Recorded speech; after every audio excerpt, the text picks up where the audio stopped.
Hello, hello, hello. Happy Monday, y'all. Happy Faith, Purpose, Profit Live. A time that I come in and pour into you everything you need to connect your faith with purpose and profit. Whether you're starting your business or you've been in business for years, the tools I give to you every Monday night, 7 p.m. EST, are really to help you do two things: to stand in the full power of who God created you to be, and number two, to create multiple streams of income from it. So I'm super excited about tonight's conversation. But before I start, come on in, tell me name and where you're joining from. My iPad is acting crazy because I can't pull up comments, so I got to look at them here. So say hello, tell me where you're from. And as I share, good evening, Kim in NYC, and hey, Sanji, tell everybody where you're joining from. So as you're joining, and I want you to do a couple things. If anything I say resonates with you, I want you to give me some hearts. Listen, if I'm stepping on your toes, give me some fire emojis. And if anything I share gives you value, please tell me that. Please also share, because there are other people in your tribe that could benefit from this insight. All right. So with that said, let me get this party started. We started a series a few weeks ago. This is the last part of a 4-part series where I'm really walking through the elements of what I call my brilliance framework. And it's a 4-part strategy that you need to live in alignment with your assignment and get paid for it, right? So a little review, and you can always go back and watch previous episodes on my YouTube channel, which is nrjnetwork.com. Again, that's nrjnetwork.com, my YouTube channel. So with that said, review. See, I got off track. So first, let's do a little review. So first, starting with, hey, Yolanda and Michelle. So again, this is continuation of the 4-part series. So just a little review before we get into part 4 of the Brilliance Framework. So part 1, we talked about your passion. What do you absolutely love? And then part 2 was, what are you proficient in? What's your proficiency? What are you really great at? By the way, those two have to correlate for it to be your purpose. If you're passionate and you're not good at it, or you're good at it and you don't love it, it's not your purpose, point blank, period. Then last week, we talked about the 3rd step, which is, what problem do you solve? Because ultimately what you do is not about you. So that leads us to the conversation everybody wants, right? It's, how do you profit? So our conversation for tonight is, your purpose is to profit. I was going to say it backwards. Your purpose is to profit. Here's our foundational Bible verses, Jeremiah 29:11, that says, "For I know the plans I have for you, declares the Lord, plans to prosper you and not to harm you, plans to give you hope and a future." Notice he says plans to prosper you first. Now look, I looked up the definition for the word prosper. Y'all know how I do, right? Especially those of you that are here week after week. Prosper means to succeed in an enterprise or activity, especially to achieve economic success. So you've got to realize that God put you here on purpose. There are people assigned to you. That's what we talked about up until this point. And when you get in alignment with your assignment, God's gift back to you is that you profit. John 10:10 says, and Jesus said this, "I've come that you have life and have it more abundantly." So there's abundance attached to your purpose. And yes, it's abundance in money, it's abundance in health, it's abundance in relationships, it's abundance in mentality, it's abundance in every area of your life. God wants you to live abundantly. But here's the thing I know that we all get caught up on, and especially in the black church now, a lot of Christians, I should just say black Christians in the church, we get caught up on this whole money conversation. And I really want you to understand this, y'all, because so many people, and money is the root of all evil. Yes, it says it in the Bible, but when you focus on money, focus on profit, focus on selling and not serving, it is the root of evil. But when you do the first 3 steps I just talked about in the brilliance framework we've been talking about over the last few weeks, God's gift back to you is to prosper you. Again, prosper means to succeed in an enterprise or activity, especially to achieve economic success. See, when you serve other people that need you, it brings money back to you. But here's the thing I also want you to get. When you make more money, you can serve more people. See, it means I can hire a team to help me because I can't do it by myself. That means I can hire an assistant. I can hire some other coaches that work on my team. I can hire a whole accounting team. I can go on and all the people on my team. So when I make more money, I can do more good because I can then spread and scale and multiply my gift. Y'all get that? Now, even profit, let's talk about the word profit itself, because profit is not just about money. Listen, profit says in the dictionary, a valuable return, gain. And see, the people gain that need you, no matter what it is you do. If you're a health coach, all your clients gain from what you teach them. If you teach diversity and inclusion, all the companies that need you gain when you go in and do what you do. If you're a sales coach, I can go on. If you're a doctor, when the more people you serve, it's a gain. Do I need to keep talking, or y'all getting my point? I need you to really understand this. So this is more than just making money. It's how do you really create gain in this world? So I thought for this conversation, this is a part one, we do a part two. In this conversation, I wanted to talk about the 3 ways I want you to shift how you look at profit. And really, I'm going to say shift how you look at sales. Because when you are running a business, you've got to make money. After all, if you don't make money, your business is not successful, which means you're not serving people if you're not making money. But money shouldn't be your focus. So I'm going to challenge you and give you 3 ways to shift how you look at making money, how you look at profit in your business. You ready? Right? Y'all are writing some good comments. I can't pull it up over here. I don't know why. But anyway, so with that said, number 1, sales. Now, I got this a couple years ago. I was doing this whole study. Listen, you guys, anytime I teach something, I study it, because 9 times out of 10, it bumped up against me. Listen, I was uncomfortable about sales. Many of you that have heard my story, I'll tell it probably toward the end of this episode. I lived in broken in my business for years because sales just didn't feel good. Every time I thought of the word sales, you know what I thought of? How many times have you guys walked in a car dealership and there's a man or a woman that follows you all over the car dealership? It's like, leave me alone. I'll tell you when I need you. Or you walk in Nordstrom or any of your favorite stores and the salesperson is following you. It's like, bye, leave me alone. Stop trying to sell me. And then I hate when they pick up something that I'm not even looking for. It's like, girl, bye, go sit down somewhere. You're not helping me. I'll tell you when I need help. So that's why I think sales to me just felt so icky. Yeah, Renata said, yes, they're pushy and annoying. Yes, they really are. And that's why I think sales just felt so icky to me. So those of you that look at profit and it's icky and you don't know how to move it forward, or you are comfortable in it, I'm going to give you 3 ways to shift how you look at it. You ready? Okay, number 1, sales. Now, I did this study again. I said this a few minutes ago. And sales really means the transfer of enthusiasm. To sell is the transfer of enthusiasm. Listen, the word enthusiasm is Greek origin. It means inspiration. So when you're selling something, you're transferring your enthusiasm of how you can move someone's life or business forward. Do you get that? If that's not the reason you're selling, then you're doing it for the wrong reason. Because in you providing the thing that you do, you're helping to gain someone else's business. Remember, profit means gain, or someone else's life, or you're profiting someone else's career. They're gaining from you. You get that? So if you shift and start to look at sales as a transfer of enthusiasm. Listen, when I studied this a couple years ago, it said this in my study that I was looking at. It said, when the early Christians saw someone convert to Christianity, they had no words to describe the overwhelming joy that followed. So they created a word out of 2 words, in and theos, which mean God within. In other words, it means to be so inspired. It's like God himself dwells within.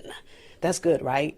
So when you think about the fact that if God put you here on assignment, when you do that thing that you do and people are doing better, you're transferring your enthusiasm onto them. You're transferring your intellectual property and the way you can move them forward into their life or business, depending on what you do. Y'all get that? So it's a transfer of enthusiasm. Listen, I get so excited when I see people really get clear on their purpose and they start to see how all the ways they can make money from it. I get super excited about that. Do you know why? Because I know all the people that you will bless because you're clear. So that's transferring my enthusiasm, right? And some of my clients, y'all are here, you know, I get excited when you get excited, right? So number 1, think of sales as a transfer of enthusiasm. That's number 1. Okay. The second way I want to encourage you to shift the way you look at sales is conversion. Okay. Hear me out now, right? Because we talk about converting, right? Especially my clients, y'all know I talk about converting. Listen, convert means to change. The Bible says in Proverbs 11:30, he who wins souls is wise. So I want you to really get this. When Jesus started looking for disciples, he was looking for fishers of men or women because he wanted to change, to shift people's lives. Is that not what you're doing when you're selling? When someone says yes and they work with you, you're converting, you're changing where they are to where they could be by the predictable result you offer for them. So if I use look, y'all that have been around me, you know, I've been using health for an example because, baby, I'm in a whole nother health issue. Welcome to menopause, right? And so my trainer, who was phenomenal, I just finished talking to her a few minutes ago, mind you, because things are happening in my body different than they've ever happened before, because menopause is a whole different monster. All of you that are under 50, don't say I didn't warn you. Don't say your big sister somewhere didn't warn you, because I'm telling you now. And so the way that I'm exercising, the way that I'm eating, I have to shift how I eat. And let me tell you, Sister Girl likes to eat. So don't tell me what I can't eat. Tell me what I might need to cut back on. Tell me what I need to watch. But I have to think differently. But here's the thing. She's changing me for the better. And if I didn't pay her, that conversion wouldn't happen. Do y'all get that? And so when you start to really look at how you can shift and be clear on the result of the people that work with you, because people aren't signing up for motivation or inspiration, y'all. Those of you that are not clear in the predictable result that people get to, let me explain to you. A confused mind does not buy, which also means a confused mind doesn't change. It means a confused mind doesn't get enthusiasm. And so you're only enthusiastic when things are shifting in your life or business or career, right? So when people are confused, they won't see you as their answer. So therefore, they won't hire you, which means their life will never be transformed by what you do. And by you, if I say life, y'all, and you don't work with people's lives, roll with me and insert what you do there. So super important. This is really the foundation to why I teach what I teach, because you've got to understand that there are people that need you. When you get held up on a word, when you get held up on a process, or when your process isn't clear, no one will be converted and changed by you. No one will gain by the fruit that you bear with them. So those of you that are saying, Nicole, this is great, but I need support and I need help, I want to invite you. Many of you know you've been with me week after week, in actually a week from this Friday, my 2-day intensive Be the Answer. So if you haven't gotten a seat, if you're ready to really get clear on all that I've been sharing in the last 4 parts of this series, know that these are all the 4 parts I'm walking you through at Be the Answer. So I'm going to quickly show you a quick commercial, and then I'll come back for step 3, which probably is my favorite. So hang tight. I'll be right back. Join me at my virtual 2-day intensive called Be the Answer. This is where I get to coach you and teach you in 2 days all you need to, number 1, get clear on your purpose, your niche, or even how your brilliance can and should produce your paycheck. Number 2, how to stand out in the sea of people who do what you do and build a tribe that will buy. And number 3, to create multiple streams of revenue in your business. But ultimately, to position you to live as the highest and best version of who God created you to be. See, Be the Answer is an event where I give you the tools you need to create and sustain a business that you're passionate about, all while showing you how to generate multiple streams of income. Now, there are many conferences that give you a feel-good message and send you away feeling motivated and inspired. But once you get home, you realize that motivation and inspiration just isn't enough to catapult your business or your purpose forward. So, no, there will not be a bunch of speakers. It's me and you and a select few for the 2 days where I give you the step-by-step action you need to move your business into real profit right now. I can't wait to coach you and teach you in those 2 days at Be the Answer. Well, see, my thing just decided to stop on its own. So with that said, BeTheAnswerEvent.com is where you go. If you know, like you know, now's your time. You're ready to be coached by me for 2 days. I look forward to serving you. I look forward to serving you at Be the Answer.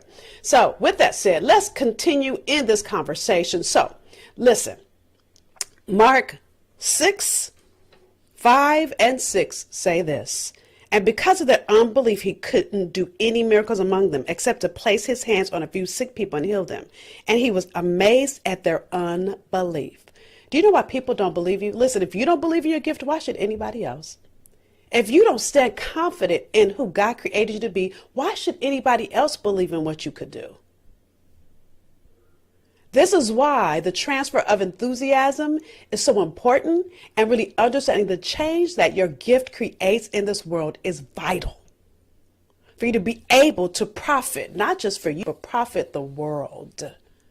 Which moves us to number 3. You've got to shift from selling to serving.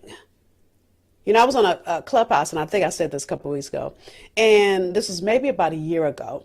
And a woman said to me, you know, Nicole, I created this program, and because I saw so-and-so do it, and she was successful, I saw such do it, and he was successful, and I saw this other person do it, and they were making all kind of money, so I did it too, and I'm not generating any money. See, she's focused on profit and not focused on serving. So even Jesus, listen, do you guys remember the What Would Jesus Do campaign that came out years ago? Now, if Jesus is our example, let me say this. Jesus said this in Luke 4:18 when he said why God brought him here. He said, he has sent me, talking about God. This is Jesus talking about God. He has sent me to heal the brokenhearted, to proclaim liberty to the captives and recovery of sight to the blind, to set at liberty those who are oppressed. All of us do those things. Let me read them one more time.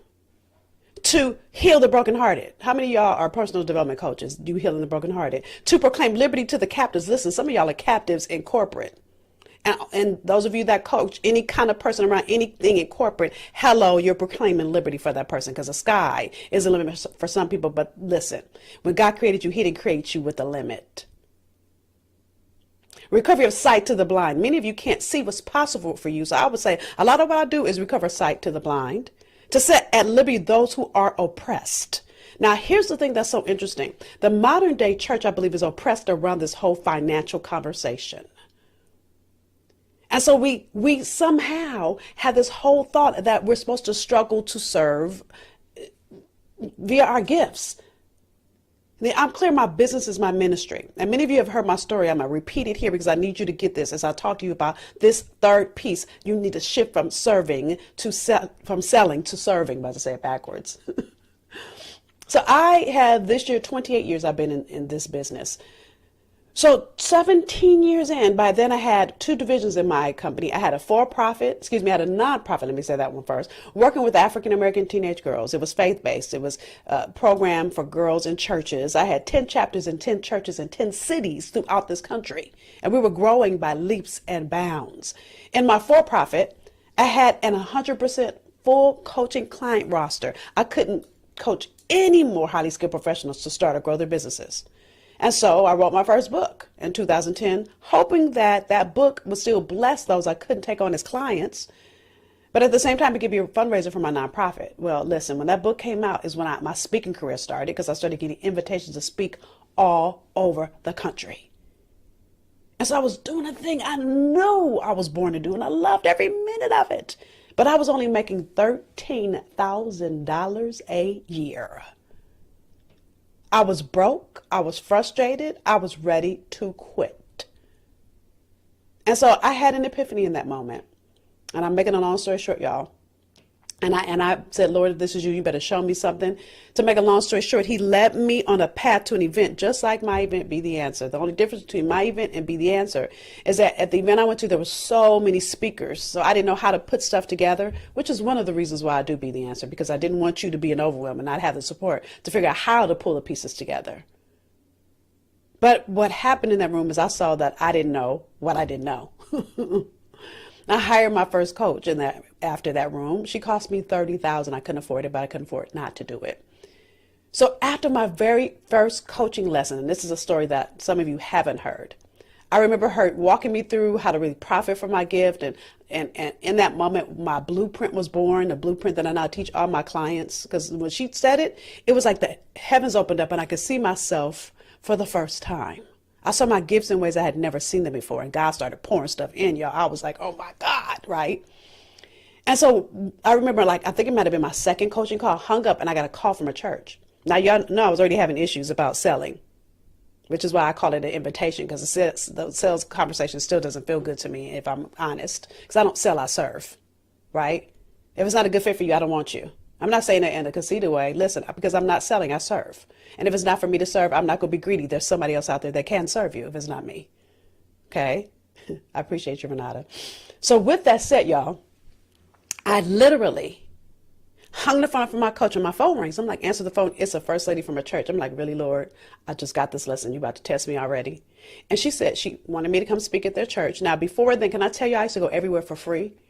I fly myself there. I put myself up. I speak. So I was broken because I was spending my own money. So she said, how much do you cost? I told her my speaking fee. She said, okay, do you want to stay at the Hilton or do you want to stay at the Marriott? I was like, what? Do you have a preferred airline? What? So when I hung up the phone, I was like, oh my God, I've been in my way. And here's what God said back to me. I need somebody to write this. Service and struggle should never coexist. Why would I give you a gift and want you to struggle to do it? Again, I say Jeremiah 29:11, for I know the plans I have for you, declares the Lord, plans to prosper you and not to harm you, plans to give you hope and a future. See, I was all in harm. I wasn't in trust. I hadn't done the work to get clear. And I was frustrated, broke, and broken because I was struggling to do this thing I'm called to do. No more. All the things I'm teaching you are all the things that opened up for me in that moment that really helped me get clear, that really helped me see how I am the answer and how I'm meant to get paid for it.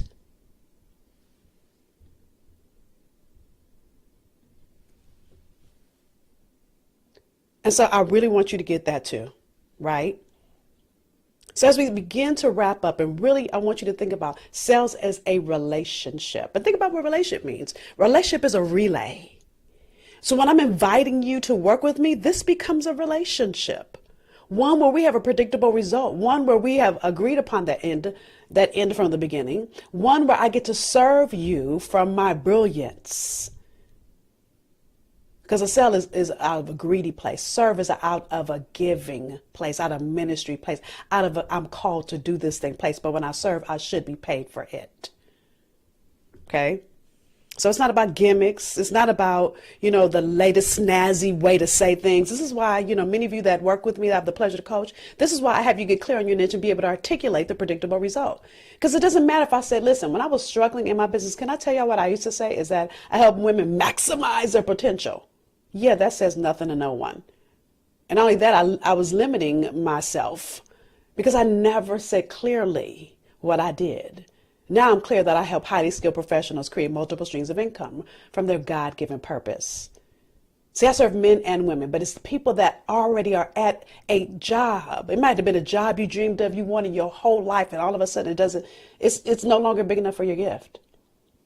Or maybe you've already started your business and you're not seeing your revenue come in. And all it is this correlation between the 4-part series I've been walking you through, the Brilliance Framework, and where you're stuck in between one of those 4. And many people want to get to profit. But if you don't get the first 3, you'll be held up and stuck in selling and not serving. What good is it for a man to profit the world and lose his whole soul, his own soul? Bible verse that just popped in my head. So that's our conversation. So your purpose is to profit because it's the gain that you give back to the kingdom. See, God put us all here with DNA, distinct natural ability, certain gifts and talents so that you can be the answer to a group of people that need you. See, when you do that, that's bringing kingdom down to earth, y'all. We all have a piece of that. We all are part of that. We all have our own parts to play. My question is, where are you stuck in those 4 areas? And if you need support, if you're not already my client, because I see a couple of clients here, then get in the room to be the answer, right? Don't wait. Listen, God gave you a gift on purpose for a purpose. And every day you wait, you're holding up somebody's answered prayer. And every day you're not clear, you're not gaining the world with your genius. So that's the first part of our conversation. Again, those of you that are here with me week after week, we do part 1 on Monday night and then we dig deeper on Tuesday morning. So I'm going to invite you to join us tomorrow morning for our Faith, Purpose, Profit Breakfast, where we dig even deeper into this topic, right? So fppbreakfast.com is 8:30 a.m. And let me tell you why I love Clubhouse and why I do both. Because I start the conversation, I want you to marinate tonight. Many of you guys, I love those of you that come the next morning and you've thought about it and there's some Bible verses God will drop in your spirit. I'm clear that God talks to all of us if we sit in our being long enough to hear what he has to say.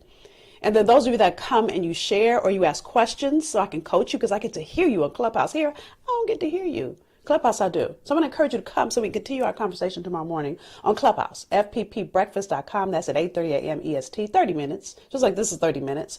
And the reason I commit to 30 minutes is this. I don't take the time I get to spend with you for granted. But my goal is to give you some great strategy, insight, tools so you can stop waiting for the right time. It won't ever be a right time. So you can stop living in good enough, because listen, deliberate mediocrity is a sin. That's a quote. I didn't say that. So that you can go after the meaning and fulfillment you greatly desire. And all of that is connecting faith with purpose, with profit. So with that said, that's our conversation for tonight. I look forward to seeing many of you tomorrow morning on our Clubhouse, all right? Again, just to go back through our three and really shifting how you look at profit. 1, sales is a transfer of enthusiasm. 2, is sales is conversion, is to change, to convert. And 3 is shifting from selling to serving. Which of those 3 will bless you as you begin to do all that it takes to live into your assignment? All right. So with that, thank you for joining me. Again, if I've given you any value, share. There's a share button below with your tribe, with your people, your family, your friends, and leave a comment. Let me know the one thing you got valuable out of our conversation for tonight. All right. I'll see many of you tomorrow morning. Have a good rest of your week. Whether I'll talk to you tomorrow morning or next week. Nevertheless, thank you for joining us for this episode of FPP Live.